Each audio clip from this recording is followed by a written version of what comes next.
Ano ang maganda? Term or permanent insurance? Ang totoo, maganda pareho.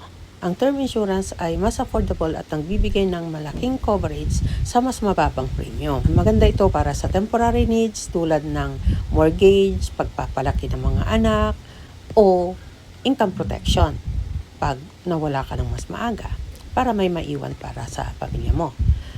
Samantala, ang permanent insurance ay pangmatagalan ito. Habang buhay ang coverage mo basta't na-maintain ang policy.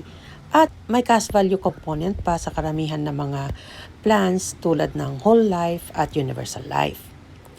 Pero alam nyo kung ano ang madalas na nire-recommenda ko. Permanent insurance bilang foundation, tapos lagyan ng term insurance rider.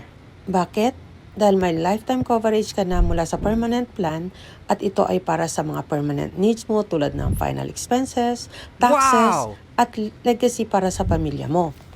Tapos, yung rider naman na term insurance ay para sa mga temporary needs mo. At ang term na ito ay affordable lang.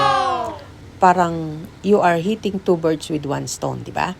May long-term security ka na, may extra coverage ka pa habang kailangan mo sa murang halaga. Mga kapolicy, hindi ito tungkol sa kung alin ang mas maganda. Ang tanong ay, paano natin pagsasamahin itong dalawang ito sa goals at budget mo?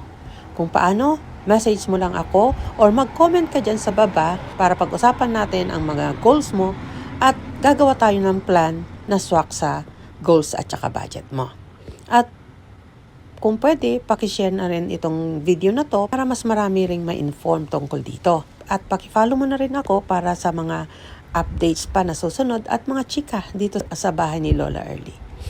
Ito po si Lola Early, your policy girl,